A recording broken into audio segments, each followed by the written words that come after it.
My girlfriend said, "If you really loved me, you'd let me sleep with him." I replied, "Then you're free forever." Then I packed her things, blocked her everywhere, changed the locks, and I just smiled because 2 weeks later she returned pregnant, and I was already gone. Hey viewers, before we move on to the video, please make sure to subscribe to the channel and hit the like button if you want to see more stories like this. Thanks. I used to think love meant patience. That if you stood by someone long enough, gave them understanding, supported their goals, it would all come back around eventually. For a while, it did, or at least it looked like it. Maya and I met 3 years ago at a mutual friend's birthday dinner. She was magnetic, the kind of woman who could walk into a room and make every conversation shift toward her without even trying. I was quieter, more grounded. She liked that about me at first, said I made her feel safe. She was spontaneous, artistic, unpredictable. I was steady, logical, consistent. It balanced, or so I believed. Things started changing around the time she got her new job. It wasn't anything obvious at first, just little comments. She'd come home talking about different energies and how people at work lived more authentically. Then came the phrases I didn't understand about finding herself, about freedom, about how our generation doesn't need to cling to outdated rules. I tried to keep up. I listened, asked questions, tried to show her I respected her individuality. But every time I thought we were just having a deep talk, it somehow ended with her looking at me like I didn't get it.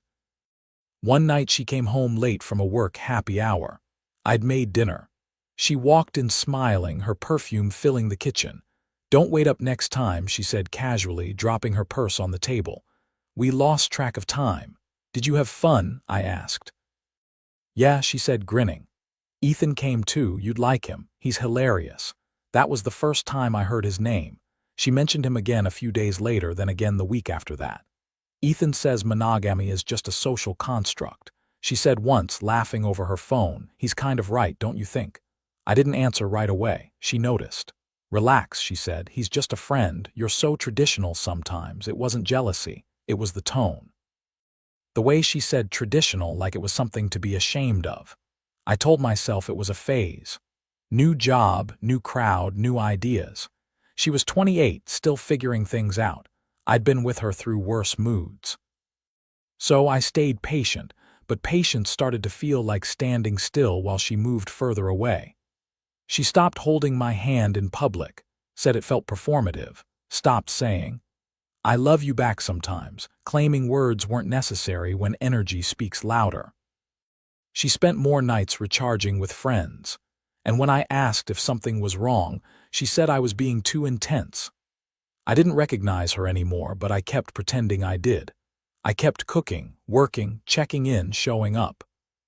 The more she drifted, the more I tried to anchor us. Then one night, as we were sitting on the couch, she turned to me and said, "Do you ever feel like we're too conventional?" I looked at her confused. "What do you mean?" She shrugged, eyes on the TV.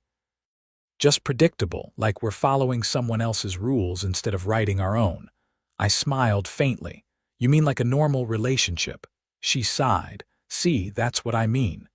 You always make it sound like I'm wrong for wanting more." "More of what, Maya?" She didn't answer. Just got up, kissed my forehead, and said, "Forget it. You wouldn't understand." That was the first time I felt it, the quiet sense that something inside us had shifted and no amount of patience was going to fix it. Maya came over late one Friday night. I'd noticed she'd been quiet all week. No calls, short texts, none of the usual love us that used to fill the silence.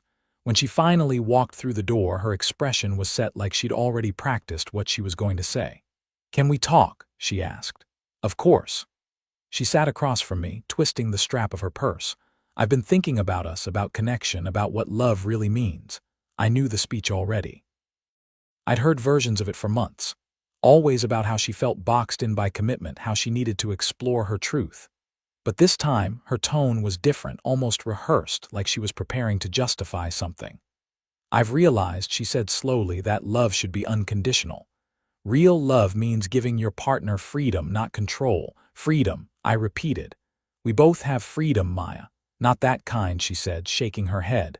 "Emotional freedom. Physical freedom.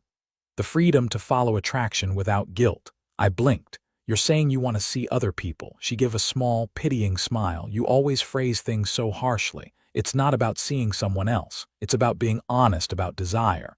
If you really love me, you'll understand that. For a few seconds, I couldn't even respond. I just stared at her, trying to make sense of what she was asking for. You want to be with someone else, I finally said. She held my gaze and nodded almost proudly.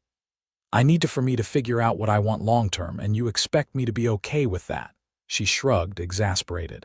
I expected you to love me enough to trust me. I thought you'd want me to be happy, even if that means I have to experience other connections. Something in me went still. All the little comments, the late nights, the philosophy about freedom, it all connected. This had been building for months. I leaned back, choosing my words carefully. If that's what you need to do, Maya, I won't stop you. She looked startled. Wait, you're serious? You said you need to figure things out. I'm not going to fight you over it. Her expression flickered between confusion and relief. So you're giving me your blessing? I nodded once, if that's what you call it. She searched my face for anger and didn't find any. I knew you'd understand, she said softly, as if she'd just won an argument. I didn't respond.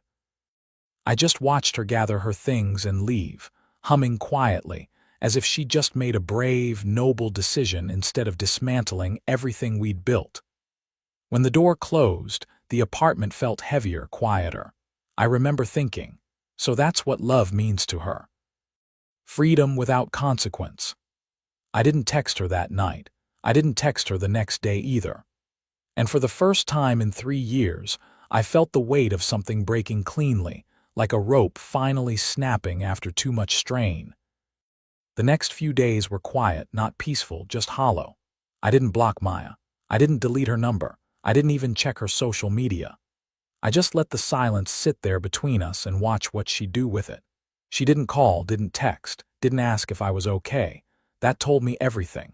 It was like she'd convinced herself she was the brave one, the enlightened woman choosing freedom, while I was just too traditional to understand. And I'll admit, part of me wanted her to realize what she'd thrown away. But another part, the quieter, tired part, already knew she wouldn't, not right away. The apartment felt strange without her. Her coffee mug sat on the counter, her hairbrush still on the dresser, but I didn't touch any of it. I went to work, came home, and started living like someone who'd already let go because in a way I had. A week passed, then another. Around the middle of the second week, I saw her name flash on my phone. Maya. My chest tightened, not with hope but with curiosity. I answered, and before I could even speak, her voice came through the line, shaky and nervous. Hey, can we talk? Her tone wasn't calm or confident anymore. There was a tremor underneath, like she was holding something back. Sure, I said evenly. What's going on? I need to see you. It's important. I could tell she was in a panic, but I didn't rush to fill the silence. I let her sit in it for a moment before saying, all right, come by. She showed up that evening, eyes red, hair pulled back, wearing one of my old sweatshirts. She looked smaller somehow, like the wind had been knocked out of her. Maya, I said quietly, what happened? She tried to speak, but her voice cracked. I made a mistake. I didn't move. What kind of mistake? Her hands trembled as she rubbed her temples. I thought I could separate things.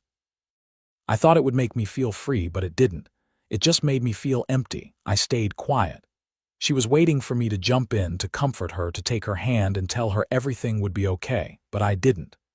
After a few seconds, she whispered, I don't even know how to say this. You can start with the truth, I said. Her eyes filled with tears. I think I'm pregnant. For a long moment, there was only silence.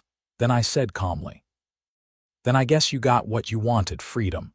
Her face broke. Please don't do this. I didn't mean for it to happen. Of course you didn't, I said quietly. You just wanted to find yourself, right?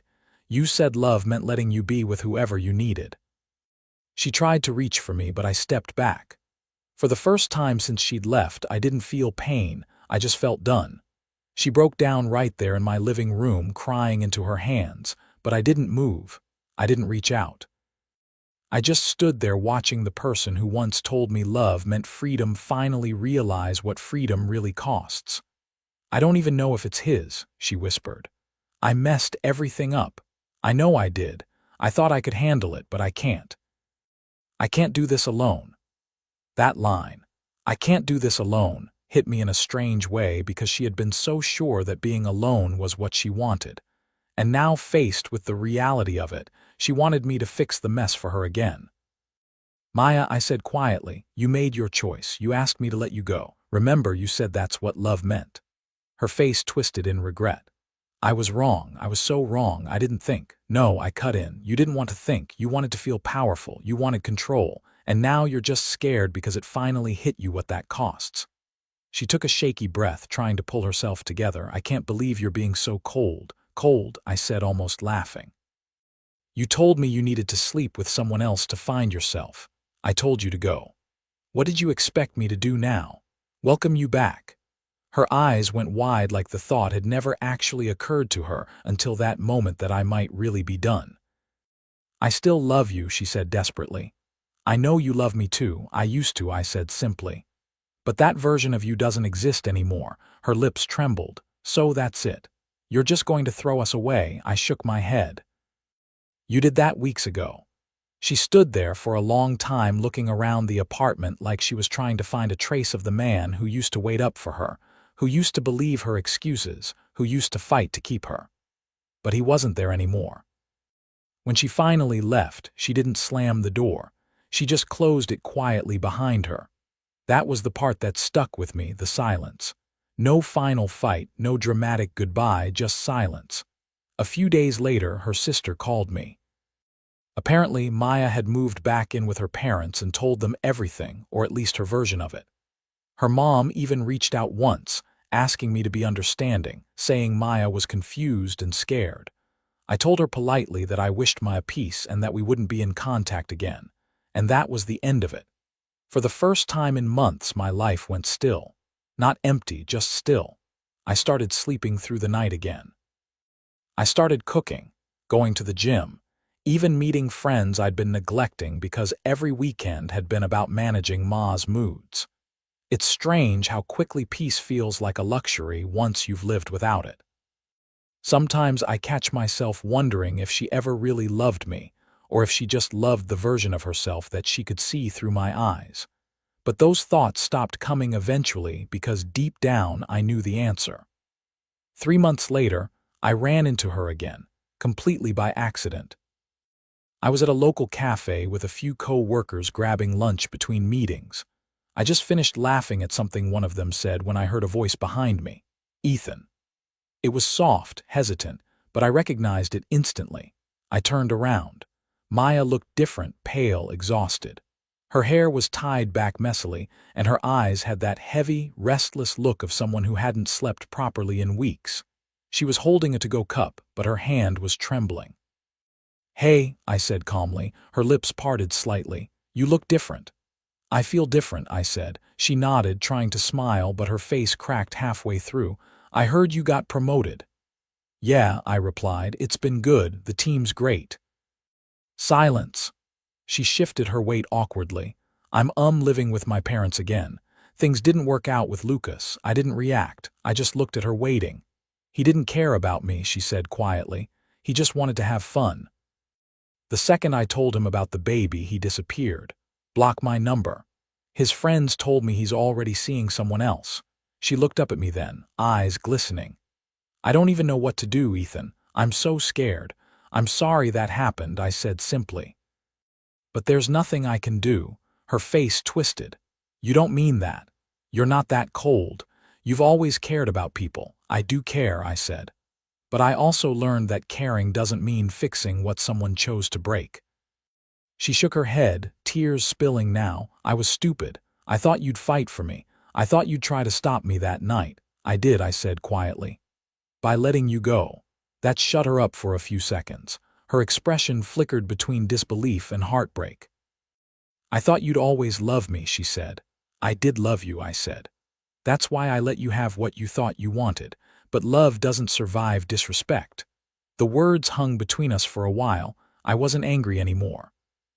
Just done. Her voice broke. I miss you so much. Please, can we just talk? Maybe start over. I've changed. I smiled faintly. You said that before every line you crossed, and each time I believed you. That was my mistake, not yours. Her tears turned desperate. "You can't just walk away from everything we had." "I already did," I said, standing up. "And trust me, it's the best thing I ever did for myself." She looked like she wanted to scream but couldn't find the words. Just trembling, silent, shattered. As I left the cafe, I didn't look back. I didn't need to. I've learned that peace doesn't come from getting closure. It comes from realizing you don't need it. Maya taught me that love without respect is just self-destruction dressed up as devotion. And for the first time in a long time, I was finally free. Thanks for watching. Make sure to subscribe to the channel and hit the like button. What do you think about this story? Share it in the comments.